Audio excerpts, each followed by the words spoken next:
بابایشان من یک نفر مخلصی همیشگی شما هستم از وحدت، به من مشورت دهید. من با یک زن 29 ساله که صاحب یک پسرچه می باشد نخستین بار وا خوردم. آن به من بسیار معقول شد. در وقت صحبت او به من گفت که من از شوهرم جدا شدگی هستم، به شوهر می باشم. بابایشان من 22 ساله هستم و او 29 ساله. من می توانم با او عایله برپا کنم، چون که خود آن زن نیز راضی می باشد. در آخر در حق عایله من دعای خیر کنید. بابایشان برادر عزیز، همت تو دو وابسته است. اگر رفت همون عیال برای شما معقول باشد، یک دیگرتان دوست داشته باشید، خوب از نگاه شرع گرفتن شما هیچ خیلی ممنوعیت ندارد. خدا برای شما حلال کرده وقتی که نکاح کنید یا دیگرتان گیرید. لیکن من برای تو جوان تاکید میکنم که مبادا با پشیمان شوی. پشیمانی دارین، بعد یک شب بسانی بعد دیگه در نظرت شم شوه و بیچاران دارم اونی خودم. این خوب نیست دادر عزیز. حکایه میکنه هارون رشید پیشش 2 کنیزک آوردن برای فروختن. یکیش دختر بود، او قدر حسن زیادی نداشت، لیکن دختر بود،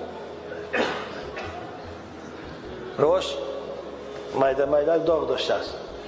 خوب یکیش بسیار زیبای خوشرو بود، لیکن سیبه بود، بیوه بود، شوهر کردگی، رنگی خواهری مبانیا بچه داشتن. خوب پادشاه هر دو دید و خلیفه ها کنیز میخریدن که هر دو دید گفت که اینش خیلی زیبای خوشرو، لیکن معلصف آخر شوهر کردگی است. اینش باشد خوشرو نه، لیکن دختر است آخر خوب است. گفت علیکم بالابکار، پیغمبر خدا دختر گیره، فانه انتق افواها اعذب افواها و انتق ارحاما. دختر گفتن یکم که زبان شیرین و دهان پاکیزه دارد، دوم رحم پاک دارد. لا وقتی که جابر از رسول اکرم پرسید که یا رسول دعا کنه من زن گرفتم، از رفتن چی تو زن گرفتی؟ گفت که بیوه گرفتم، رنگ این دادار برید. بعد چون دختر نگرفتی؟ که دختر خوب بود، با او بازی میکردی، شوخی میکردی. این بیوه حوصلش گرفتیگه، شوخی هم نمیفرش دیگه. اوی حدیث است عزیزان من خوب این داده رو نمیگم نگیر، فقط مشورت دادستم، اختیار داره، زیرا که خیلی بسیار بعد یه هفته با جدا شدن درد سری ما شدن. پس آنی هارون رشید گفت که خوب اینش بسیار زیبا، لیکن بیوه خیلی دختر نغزه لیکن خوشرو نه. که با او بیوه فهمید، گفت که تقصیر آخر بین من و بین این یه شبه. گفت یه شب این به من برابر میشه، لیکن با حسن زیادتی من با زیادتیش میمونه. گفت بنابر من گیر. گفت کرای گرفتن که او دخترم او کنیزم دانا بوده. بگو آره تقصیر راست میگی، گفت بین من و بین و یک شب فرق هست، لیکن داخل با یک شبی است که برابر 1000 شب لذت داره. او بچه های خوشی من به این دادر عزیز مشورت میتیم که خوب فکر کن دادر عزیز. اگر رفت و هر دو به یکدیگر پیمان کنه که زندگی تانه ادامه میتید، مثل که رسول اکرم حضرت خدیجه مادر ما گرفتن، زندگی شیرین داشتن، میتونه خوب یکدیگر تانه گیره، با که نداره کلانی و هیچی فرق نمیکنه. وقتی که شما رو حرمت کند، وقتی که شما رو دوست داره، وقتی خوبیش است. او در عزیزان میگن زن وقتی خوبیش بین 20 تا 30 است، یه سال دیگه هم سازه. لیکن با بعد گرفتن با پشیمان شوی، با فکر در دخترها رو ودو بیچاره بعد در نمیره موند، اینش خوب نیست. من نصیحت من برای تو همون نصیحت است که رسول اکرم برای جابر کردن. علیکم بالابکار، شما دختر گیره. گفتن که دختر زبانش هم شیرین است، رحمش هم پاک است و ارزا بالیسیر. ارزا بالیسیر منوش میدونی؟ ارزا بالیسیر نیست، دختر به اند کم قناعت میکند. مثلا بیوه مردم اگر او شوی پیشنگیش ده نقصتر کت خوردگی باشد، لباسای خوشرو با اون طرف شما است و شاید در دست تو قناعت نکنه چند. اما دختر باشه او میگه زندگی همش همین است، بنابراین کم دم قناعت میکنه، او شبا خوت هم که برای قناعت میکنه. همش همین است گفته. اونم مشورتی من برای تم احتیاط کن، فکر کن و دعا کنیم خداوند این دادر عزیز ما را هوشیاری نصیبش کنه در انتخاب همسر با فریب نخوردو. اگر خدای قضای تو به یک جای شوی اونها رفته باشد بینشان الفت و محبت پیدا کنه، یک دیگرشان دوستان و فرزندان خوب و رزق فراخ نصیبشان کن. بابا جان در وقت اقتدا کردن با امام نام امام ما گیریم یا پسر باشد گوید که به پدرم اقتدا کردم، نه داده کسی شر نیست این گپ رو گفتن. همین رو آردم به قبله به جهت کعبه اقتدا کردم به همین امام گو خواه پدر تا خواه تقایی تا خواه همسایی تا شدن میگرد و شر نه نام امام گرفتم چم. بچه خوب بدای طالب علم بدای نوه طالب علم تا ملا میشن که خونیجگر میشن تشویش میشن.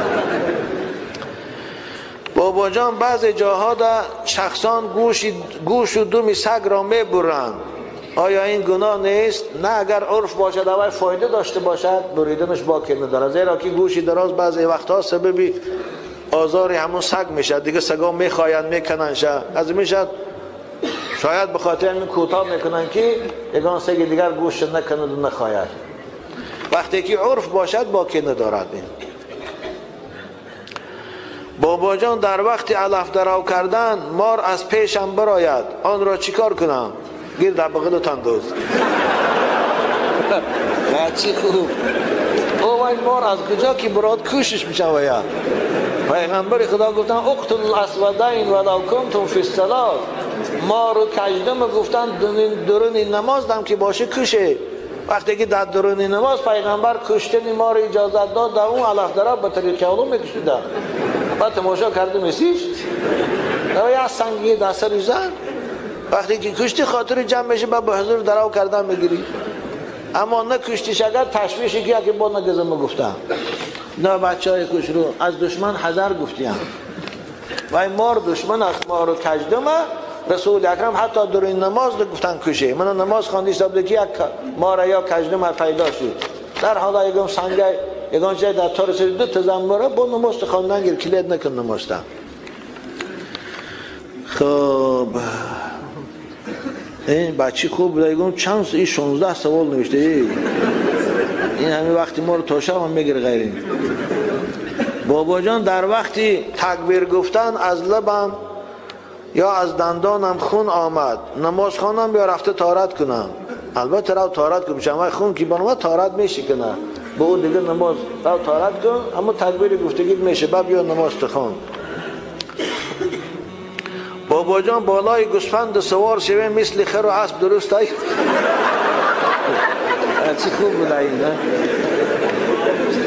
بچی ناز نه درست نیست نمیشم. هر چیز برای سواری هست. خداوند برای سواری اسب و اشتر و خوب خر برآورده است و کوتاس برآورده است، اما این بوز و گوسفند برای سواری نیست. گاو و برزگاو برای سواری نیست. حالا یک زمانهای قدیم یک آدم برزگاو سوار شده بوده است، میگه خداوند برزگاو به زبان حال این حدیث صحیح است به زبان در آور روش کردم به سوی صحابی گفت که ای اینی لم اخلق من خدا برای سواری نآفریدم، من برای جفت کردن هستم نه برای سوار شدن. از همین سبب اینها رو سوار شدنشان خوب نیست نمیچن. هر مخلوق خداوند برای یک چیزی آفریده است، یک خدمتی میکنه. دو ریشه درخت به زیر حاجت خانه رفته باشد میوهش حلال است یا نه؟ آره حلال است.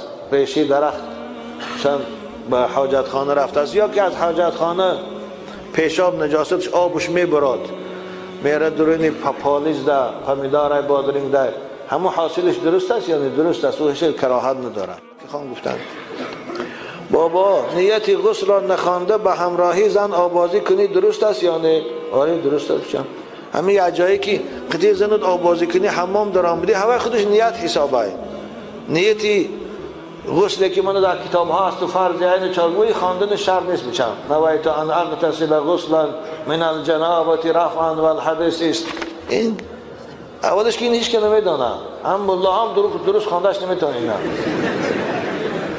آخه همین داری حمام به نیتی آوازی میخیزی سحری که همیشه من جنوب شدم همسرم که علاقه جنسی کنم که از ما بازی کنم از جنابت پا همین خودش نیت میشم کمپیر قید درا پشتکات وای مال تو پشتای وای ما در سر تو برز آمدن گیر ها بچی خوش رو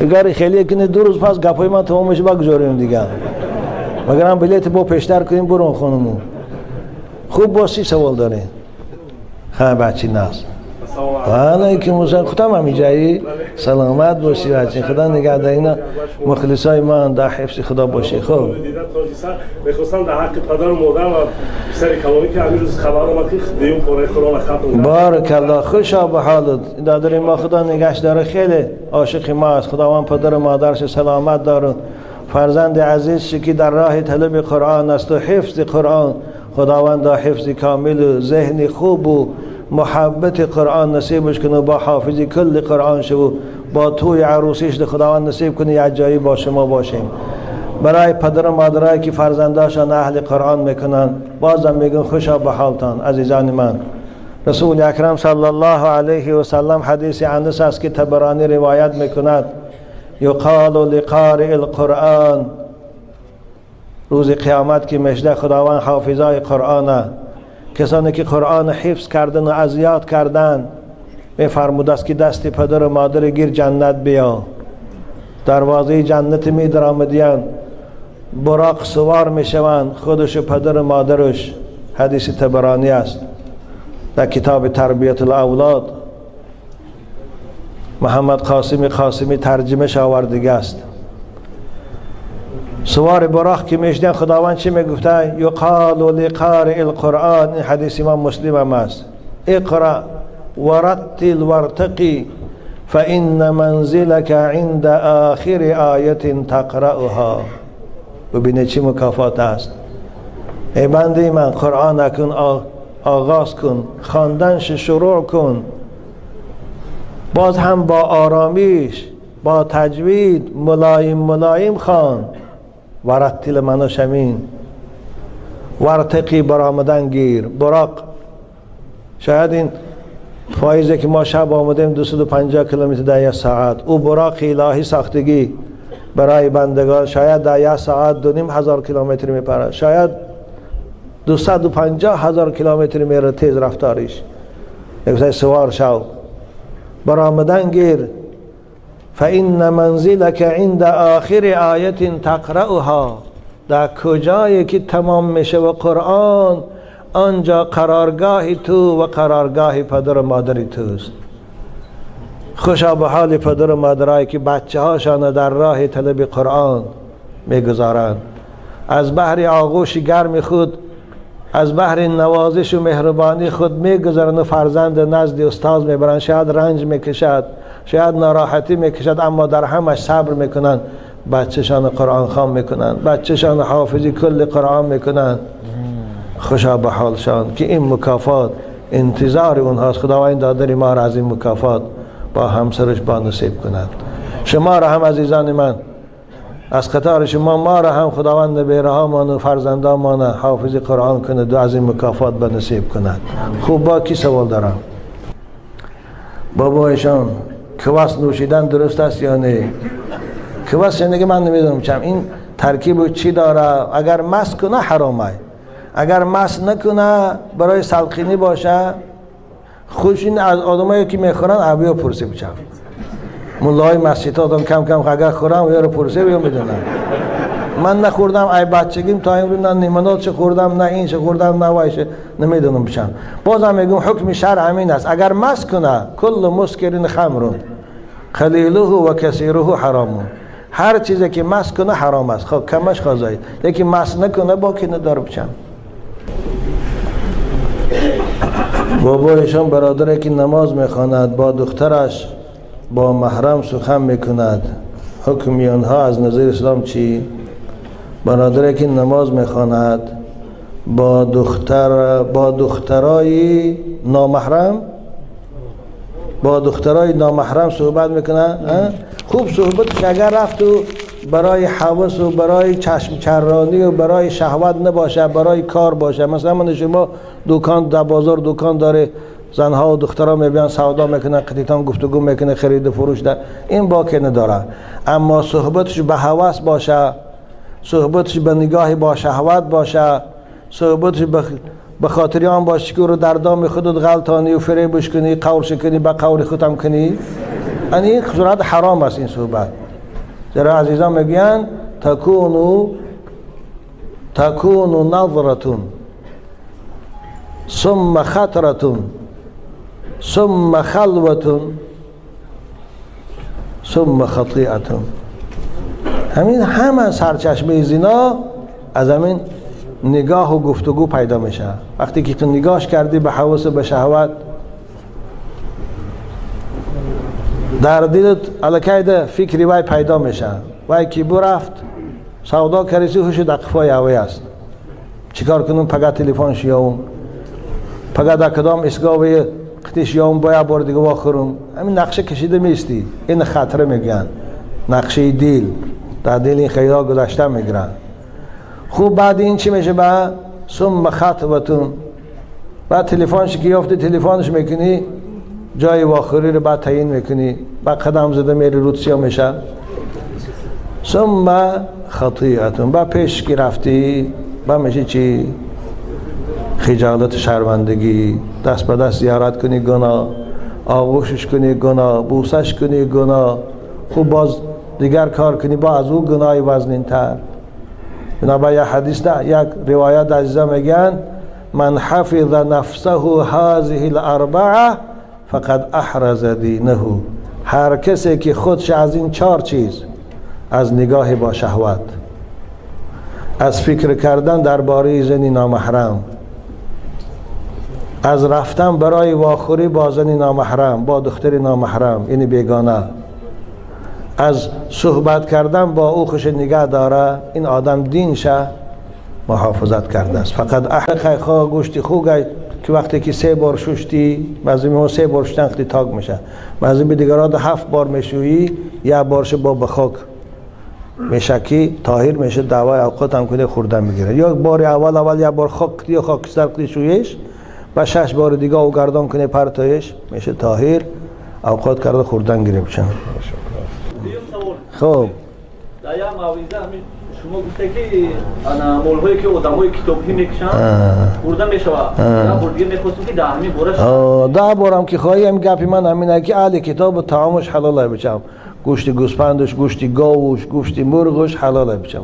شما میگن که این مگزینا همین مگزینا رو در نظر خوب فرق نداره. من گفتم من کاری من نیست کدام مگزین نه، من چیزی که خدا گفته علما ده هوی میگم که و طعام الذین اوتوا الکتاب حل لکم. اگه این مگزینای شما بودگی ای کدام نوع کتابی هست، تو این خود جستجو کیو. اگر کتابی های مسیحیش باشن، کتابی هایی که به بیبلشان و به عیسی باور داشته باشن، از همون دولت ها باشه، همین آیت کلمه در همش داخل است. لیکن این گوشتایی که در مگزین ها هست از کافرای باشه که اونا نه به بیبل ایمان دارن نه به عیسی، مثل من هندوستان و مثل یپانی و خیتای سرا حرام است بشم. اینم آخه من ندانم، من کتابی کار نکرده باشم، بچی خوش رو خوب اگر تقوا کنی از همین هم پرهیز کنی، ماهیش خوره، مسکش خوره، دیگهش خوره، تقوا بهترین چیز است. ولی لباس تقوا ذالک خیر. لیکن اگر رفت تو ضرورت تا نام محتاج، به فکر من امروز دیگه ضرورت نداره. در تمام شهرهای روسیه مسلمان ها هستن، بوز و گاو و گوسفند کردگی هستن. ما در کجا هستیم برای خاطر ما بوز کشتی سادیم. ببین در همه جا معلوم میشه که هست دیگه، احتیاجی به ما ضرورت نداره بچم بخیر. اگر رفتون لبا من مسجد گوشت حلال بوده، بنابراین اگر ضرورت نشه و نخوره. لیکن بسیار که ضرورت شده دایگونجی است که دیگه یافته نمیتونه به گوش مثلا کسل میشه و یا دیگه حالتی ضرورت شوه، این صورت ما را حرام نمیگیم، ما حق حرام گفتن نداریم، چرا خدا حلال گفته باشه. اما انیق گوشتایی که از دولت‌های کافری میبیا، مشرکا مثل بود پرستا و اینها کمونیستا و یا حرامت، مثل از کوبا، مثل از خیتای، مثل از ژاپن، تایلند، هندوستان مثلا، اینا به حرام میشن. خدا نگه دارد. بابایشان در ماه رمضان در حوض آبازی کردن روزه را مشکند یا نه نمیشکنه بشن. خواه در حوض آبازی میکنی، خواه در دریا آبازی میکنی، خواه دوش میکنی، فقط احتیاط کنی که همین دهن و بینید آب ندارای. خب که باشه ای گوشت آب دارای روزه نمیشکنه. و بنی از این زیر پشمها موها میدرا و این روزه رو نمیشکنه من غیر المصام. فقط همین دهن بینیتان احتیاط کنین درای شد. بنابر در ماه رمضان اگر بسیار حرارت کنید درست دران داری حوض درایت نمک سلقین شوی این گردن تان پایان استیبون برای لباساتون پوش رفتن گره. حدیثات رسول اکرم یک کس نگه صحابه ها رو دیدن که خیلی ناراحت شده، یا لباس خنک در تنشان در آب تر کرده چسباندن، با که نداردین. این گپی شما در بعضی کتاب هست لیکن اون اصل نداره. اون گپی بعضی فتواهای متشدد است. بابایشان من 4 سال باز زکات میدهم، خوشا به حالت، خداوند مال تو ثروت زاید کند و قربانی میکنم. اما سال گذشته به پدر و مادرم 2 گوسفند را از نام خودتان قربانی کنید گفتم. آن قربانی که پدرم و مادرم کردن از سر من خلاص می شود. اگر شما در اینجا خانه در نداشته باشه، در اونجا باشه، اگر خطی پدرتان یا اینجا دسته شما در اینجا هسته، اینجا خانه در داره نداره، فقط خودتان تنها هسته خیلی باشه. هم پدر و مادر همجا کرده شما از ما حساب میشه میشن، هم فرستاده شما خدا خواهیم هم اهل عائله در یک گوسفند شریک میشه و در مو خاندان 10 نفر هم باشن، بچه و کلینا صحابای رسول یعنی یک گوسفند میکشن، از همش حساب میشید. در فقه سنه این هست کتاب ذبایح نگاه کنیدان داملا حضرت داملا خوجین ما عروس است. وقتی که ما نماز میخونیم او التماس میکند که به برای او هم دعا کنیم. آیا این ممکن است؟ آره ممکن است. در حقشان دعا کنیم. خدا اگر من صاحبی خوجین ما را نگه دار، عمری درازش ده، فرزنداش اهل توفیق کن، هدایتش کن. این از همه مهم دعا کنه که خدایا هدایتش کن، به اسلام مشرفش کن، کارس کارش ده برکت، اضافتا نگهش دار. این دعا را در حقش کنیم. بشم بابایشان یک کس به شما نیکی کرد، در عوضش نیکی کنی. هل جزاء الاحسان الا الاحسان. وقتی که شما رو دوست می‌داره، شما رو یاردم میکنه، از شما التماس دعا میکنه، دعاتان در حق وی دریغ نداری. بچم بابایشان من یک سوال دارم. من در شب خوابم 3 مرتبه خانه خدا را زیارت کردم، جوابش چی میشه؟ خیلی خواب خوش دیدی جوانی خوب، خوشا به حالت. در خواب زیارت کردن خانه کعبه، زیارت کردن قرآن، زیارت کردن پیغمبر خدا، زیارت کردن علماها، دوستای خدا، این نشانه سعادت است. بازم میگن خوشا به حالت، انشاءالله آینده خوبی داری جوانی خوب. لیکن تاکید کن با شیطان فریب بود نکنه یکن کارهای حرام دروی. بابایشان در حق پدر و مادرم دعای خیر کنید. خداوند پدر و مادرتان نگه دارد که مثل شما بار این فرزند خوب تربیت کردین، سلامتشان دارید. شما را خدا نگه داره که آینده بچه هاتان شما را به خوبی یاد کنند، در حقتان دعا کنند. ایشان نورالدین جان خداوند شما را و اهل بیت شما را از جمیع بلاها و آفاتان نگه دارد. در حق من و همسر من که چند وقت است بیمار است دعا کنید. خداوند شما را خاندانتان و ینگه عزیزان خدا شفای کامل تید. این قسم در حق پدر و مادرشان التماس دعا کردین. خداوند اکن میگم شما مولم بر وقته حرز دینه. لیکن اگر برای کار باشه، مثلا بغلطیر تان است یا خوجین تان است یا خریدار است یا همسایه است، از درستی احوال پرسیم کیف سسید میگی با که ندارم. بابایشان مرد خواب دید که زن خود را طلاق داد و این خواب را به مادرش گفت. زنش از خانهش رفت. بعد از 1 ماه باز زندگی دارد. درست کرد زندگی کنه، طلاق نمیشه. در خواب آدم هر کاری هم که کنه، اگرچه بعدی بیدار شد خواب به یک کس نقلم کنه، طلاق نمیشه. رفع القلم عن 3 رسول اکرم میگه از 3 کس قلم تکلیف برداشته شده است. یکی از شخصی که خواب است، در خوابش مثلا کلمه کفر هم که گوید، در خوابش یک بت سجده هم که کند کافر نمیشه. در خوابش زنش مثلا طلاق هم که کنه، طلاق واقع. در خوابش من شیطان میفریبش میگه از زن که زنا میکنه، این زنا حساب نمیشه. این خدا برای من مؤاخذه نمیکنه. بچم هیکش برای پگاهی مونه. بچم السلام علیکم بابایشان، کدوم شما را در این شهر سنت پتربورگ خیر مقدم می نماییم. بعد سوال دارم، شخصانی که پولهایشان در بانکن یا اینکه در کسی قرض دادن چگونه باید زکات دهند؟ در بانک بودگان حتما زکاتش هر سال میتیند، یعنی که بانک و کی که خواهی میگیری و رنگی دایه خزینه بجاش میکنی، خزینه در اختیار خودت از کی که خواهی میگیری و بنا هر سال زکاتش میدی. اما کسانی که قرض داده، همون آدم قرض دادگی تان اگر بای باشه، کی که روی پول تان طلب کنید دادن قدرتش باشه و هم هر سال زکاتش میدی. اما یک آدم داده که قرضدار است یا کم بغل است یا که دار دو آدمی به عقیده است و به خوف از ترسی مردن نداره، نمیتید. این صورت زکاتش نمیتید تا که پول تانو نگیره، زکاتش نمیتید. وقتی که گرفته خواه 2 سال پسای، خواه 3 سال پسای، اما 1 سال آخرش میتید، خلاص با.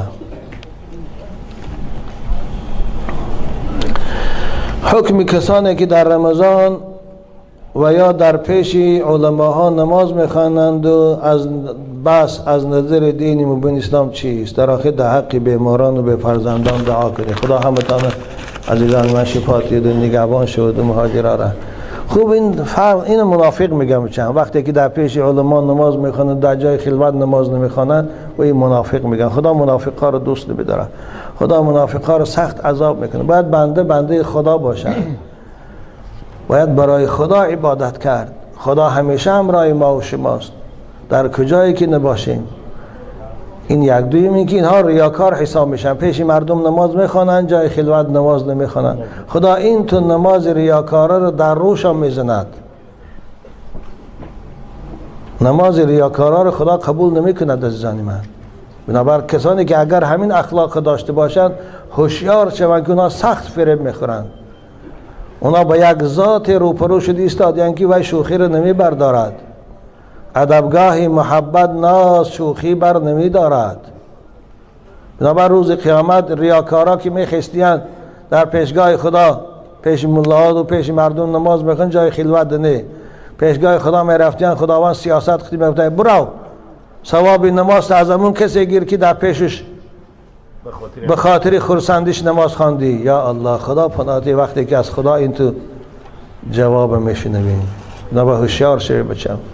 نماز 4 رکعت است یا 2 رکعت است، مشکلی نداره. بسیار اگر مردگی باشه لااقل فرض خانه بسیار من سلفی های خدا زده باری. اما بے پرواگی نسبت نماز. خدا در قرآن کسانی که در نماز سهل انگاری میکنن چی میگوید؟ فویل للمصلین الذین هم عن صلاتهم ساهون. نماز شهادت نامه مسلمانی است. نماز رازی بنده مومن با خداست. نماز رابطه مخلوق با خالقش است. نماز چراغ گور است. نماز بیرق اسلام است. نماز حجت و برهان مسلمانی است در روز قیامت، در مرافعه سودی. خلاص نماز بلیت درآمدن بهشت است. نماز فرق بین مؤمن و کافر است. العهد الذي بیننا و بینهم الصلاة. نماز است. بنابراین بازم میگه عزیزان درباره نماز بے پرواگی نکنه. خب اگر بسیار کارتان ضرور باشه، بسیار اگر خسته باشه، لااقل فرض چه خانه بعد از آن خاربه، بعد از آن اخفای کارتان شوه. و الا پیغمبر شما چی میگن؟ و قرة عینی فی الصلاة. رسول اکرم هم مثل شما بارین تشویش زیاد داشت. و سردار دولت بود، و سردار قوه های مسلحش بود، و سردار اداره های تقسیم صدقات و زکات بود، و بالای این سردار عائله بود، و بالای این شوهر بود، بالای این پدر مهربان بود، بالای این پیر مرشد بود، بالای این امام مسجد بود، بالای این برای عائلش کار میکرد. با وجود همین قدر مسئولیتی وزنین در بالاش نماز ترک نمی کرد. نسبت نمازش به پرواگی نمی کرد. و حضرت حبب الی من دنیاکم ثلاث، از دنیای شما خدا به من محبت 3 چیز در دلم جا داد. 3 چیز خدا محبتش در دل من از اختیارم بیرون جا داده است. من به اختیار خودم این 3 چیز دوست نداشتم، خدا محبت اینا رو در دل من پیدا کرده است. یکی نماز است. رسول اکرم آنقدر نماز دوست می داشتن، حتی گاه حضرت عایشه مادر ما میگه پیغمبر خدا بیمار شدن، پاهای مبارکشان دیگه کار نمیکرد، دیگه قوت نمیکرد که حضرت راست نگاه دارد، راست ایستاد، پاهاشان کم قوت شد، ششتگی نماز شروع میکردن. حضرت عایشه مادر ما روایت میکنه 10 15 20 آیت که میموند با بزرگ میخستن راست، این 10 20 آیت میخواندن راست و بر رکوع میرفتن. نماز که تمام میکردن میگفتن عایشه در زندگی انسان که اگر نماز نباشد در این زندگی هیچ خیری نیست. ببینید پیغمبر چی گفت؟ زندگی که در وی نماز نباشه این زندگی نیست. مگر جوانایی که به نمازن خیال میکنه زندگی یا زندگی است. وی زندگی حیوانی است، وی زندگی شهوانی است، وی زندگی غافلانه است، وی زندگی از خدا دور است، وی زندگی حسرت است. رسول خدا میگویند عایشه وقتی که در زندگی انسان نماز نباشد در آن زندگی خیری نیست. بعد از این رسول اکرم چند روز پس وفات کردن. انا لله و انا الیه راجعون. خداوند جنت برای نمازخوانها آماده کرده است. ببینید سوره مؤمنون خداوند وصف بهشتی ها رو میکند که 10 صفت دارن بهشتی ها. اعوذ بالله من الشیطان الرجیم. قد افلح المؤمنون الذين هم في صلاتهم خاشعون. صفت اولشان نماز میخوانند، نماز با خشوع میخوانند، نماز با عشق با خدا میخوانند، نماز به خاطر رازی با خدا میخوانند، نماز به خاطر آن میخوانند که این پیشانی زیباشان در زمین مونن سبحان ربی الاعلی گویند خدا جان تو دوست بداری که من پیشانیمو در زمین مونم و تو رو یاد کنم، تو از این خرسند میشی. نماز برای میخوانند خاشعون. آخرشان خدا چی میگه؟ والذین هم لاماناتهم و عهدهم راعون والذین هم علی صلواتهم یحافظون. آغازی صفت بهشتی ها را به نماز کرد، آخرش هم انتهاش هم به نماز تمام کرد. ثانی به مکافاتشان اعلان کرد اولئک هم الوارثون الذین یرثون الفردوس هم فیها خالدون. از این آیه معلوم شد که نماز مهمترین رکن اسلام است. در نماز بے پرواگی شما جوانای عزیز، شنوندگان این نوارها در هر گوش و کنار عالم باشه، در نماز بے پرواگی شما سبب غفلت شماست، سبب فریب خوردن شماست، سبب در دام شیطان مبتلا بودن تان است، سبب آن است که دل شما در تصرف شیطان است. و الا نماز رسول اکرم تا قرة عینی فی الصلاة، روشنایی چشم من نماز ای. یا الله یا الله. نماز به این حد در اسلام مهم است که اگر راست ایستاده نتانه ششتگی خوان. حضرت عمران ابن حسین رضی الله تعالی عنه بیماری وزبین بودن، حضرت خبرگیریش رفتن گفتن عمران نماز راستا خوان، اگر راستا خوانده نمیتونی ششتگی خوان، مثل که من این داده شد، مثل قدی التحیات. اگر این تام ششته نمیتونی چارزانشین خوان، اگر این تام ششته نمیتونی بالای استلدشین و به اشاره خوان، اگر این تام نمیتونی خواب را یا پرک پاد دراز کنو نماز خوان. اما اجازت ندادن، اما حضرت رخصت ندادن که خیلی تو کار دو وزبین است یا تو کسی لیمیانو در میکنه نماز تا نخوان نگفتن. ببینید از مثل 80 فائزی از صحابه های رسول اکرم، شمس الدین ذهبی در کتاب الکبائرش میگوید کسانی که قصدن نماز نمیخوانند، این قصدن، البته یگان عذری باشد از خاطرش میبره، یا مثلا در پاییز میمونه یا در وگام میمونه یا کاری وزبه میبره نمیتونه، یا یگان خسته میشه خوابش میبره میخیزه که دیر شده، اینا نه. قصدن دانسته نمیخواند، باز گناهگار هم خوش حساب نمیکنه، با پروا هم نداره، با زیق هم نمیشه. 80 فائز صحابه رسول اکرم اینا را حکمی به کفر کرده. با علی هم پرسیدن کسی نماز نمیخوانه چه؟ حضرت فمن لم یصلی فهو کافر. ابن مسعود هم پرسیدن حضرت فمن لم یصلی فهو کافر. یا الله. ابن عباس هم پرسیدن حضرت همین سخن گفتن. بنا با بچهای خوشرو بازم میگم نسبت نماز، الله در جوانی نماز لذت دارد، در جوانی طاعت خدا لذت دارد. گفتی عبدالرحمن جامی در جوانی سعی کن گر به خلل خواهی عمل، در جوانی حرکت کن، در جوانی سعی کن گر به خلل خواهی عمل، میوه به نقصان بود چون از درختی نوبر است. درختی نوبر میوه های کلان کلانی به عیب خوشرو میتیه، بازار در نرخش 10 سوم و 15 سوم و 20 سوم است.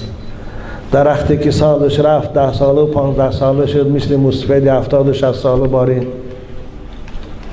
میوهش هم پوچوله است و میدک است و کرم خورده است، بازار بری یا 1 سوم میگیرش یا 2 سوم. طاعت جوانی مثل ان همون درخت نوبر میوهش است، خریدارش بسیار است. طاعت وقت پیری مثل همون درخت پیر است که میوهش قیمت ندارد. خوب به شرطی که با به پیری رسیم. عزیزان من الان این دادره که حالی گفتن شهید شد که میدونه چند ساله است، اگر جوان باشه چی حسرتی است. لیکن نمازخوان باشه انشاءالله شهید است، شهید خدا، مقام بلند در جنت میتید. خدا پدر و مادر شد، همسر داشته باشد، همسر و برادر داشته، صبری جمیل تید. به پیری رسیدن گمان است. حضرت مولوی ما و شما رو میگوید مگو ای تشنه فردا آب نوشم، به پیری در رهی طاعت بکوشم، به بوی پیری چندین نوجوانی، برفتم به طاعت از این دار فانی. مبادایی که به طاعت بمیری، ز نخل باغ عمرت بر نگیری. به فرض گر رسی در پیری ای یار، قدی پیران ندارد طاقتی بار. بنابرای بچه عزیز نماز شام مکن نزدیک شده، انشاءالله این مکتوبایی که اینجا جمع کرده دست ملا طاهر میتیم اینجا میسته. با فقط نماز است من همراه شما هستم، با 10-15 دقیقه صحبت میکنم. این مکتوباتان جواب با یگان مکتوب دیگه هم داشته باشه بیاری دادن گیره. خب چند کش دانم میگم کنرش که ندانم با داملای خدا نمیجه است با میابم میتیم. با همین صحبت امروزی خدا به پایان میرسانم. از روزی که مسجد بسته شده بود این تو صحبت طولانی اکنون کردم، دیگر صحبت طولانی نداشتم. خداوندا همه شما را نگه دارد. این انبوه زیاده که به خاطر شنیدن سخن حق آمده، شاید بعضی شما را جای کاراتان خیلی دور بودگیست، مسافه های طولانی را طی کرده آمده. شاید بعضی شما الان حالا گرسنه است، غذا نخورده آمده. خداوندا این محبت تانده اجر و پاداش دید. خداوندا این قدم های زندگی تانده خب ثواب در آخرت نصیب کند و در این دنیا تن صحتی و خاطر جمعیت. خداوند رزقاتان فراخ کند و بار دیگر دعا میکنم هر مقصودی که داشته باشه خدا رسانتان. آمین یا رب العالمین.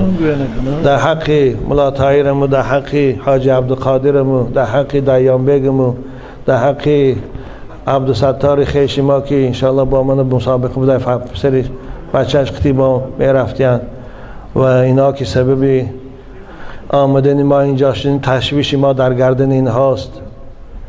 و همه کسانی که دیروز در وغزل در واخری ما برآمده محل صحب من نتانستم با شما واخری کنم، شما آزار یافته، از همتان عذرخواهی میکنم، معذرت میخوام. خداوند همتان نگه داره، خصوصا اینا رو پروردگار خیخواه گوشتی خوگای که وقتی که 3 بار شوشتی بعضی ما 3 بار شوشتن خیلی تاک میشه، بعضی به دیگران 7 بار میشویی 1 بارش با بخاک میشه که طاهر میشه، دعوای اوقات هم کنه خوردن میگیره. یا بار اول 1 بار خاک یا خاکستر کنی شویش و 6 بار دیگه او گردان کنه پرتایش میشه طاهر، اوقات کرده خوردن گیره بشن. خب در یک موعظه همین شما گفته که مولهایی که آدمای کتابی میکشن خوردن میشود، یا بار دیگه میخواستم که 10 بارش 10 بارم که خواهی هم گپی من همینه که اهل کتاب طعامش حلاله بچم، گوشت گوسفندش، گوشت گاوش، گوشت مرغش حلاله بچم. میگن که همین مگزینا رو در نظر خوب فرق نداره. من گفتم من کاری من نیست کدام مگزین نه، من چیزی که خدا گفته علما بوده هوی میگم که و طعام الذین اوتوا الکتاب حل لکم. اگه این مگزینای شما بودگی ای کدام نوع کتابی هست تو این خود جستجو کیو. اگر کتابی های مسیحیش باشن، کتابی هایی که به بیبلشان و به عیسی باور داشته باشن، از همون دولت ها باشه، همین آیت کلمه در همش داخل است. لیکن این گوشتایی که در مگزین ها هست از کافرای باشه که اونا نه به بیبل ایمان دارن نه به عیسی، مثل من هندوستان و مثل ژاپن و خیتای اون سرا حرام است بشم. اینم آخه من ندانم، من کتابی کار نکرده باشم، بچی خوش رو خوب اگر تقوا کنی از اینا هم پرهیز کنی، ماهیش خوره، مسکش خوره، دیگهش خوره، تقوا بهترین چیز است. ولی لباس تقوا ذالک خیر. لیکن اگر رفت تو ضرورت تا نام محتاج، به فکر من امروز دیگه ضرورت نداره. در تمام شهرهای روسیه مسلمان ها هستن، بوز و گاو و گوسفند کردگی هستن. ما در کجا هستیم برای خاطر ما بوز کشتی سادیم. ببین در همه جا معلوم میشه که هست دیگه، احتیاجی به ما ضرورت نداره بچم بخیر. اگر رفتون لبا من مسجد گوشتی حلال بوده، بنابراین اگر ضرورت نشه و نخوره. لیکن بسیار که ضرورت شده دقیقاً اونجا هست که دیگه یافته نمیتونه به گوش مثلا کسل میشه ویتون یا دیگه حالتی ضرورت شوه، این صورت ما حرام نمیگیم، ما حق حرام گفتن نداریم، چرا خدا حلال گفته باشه.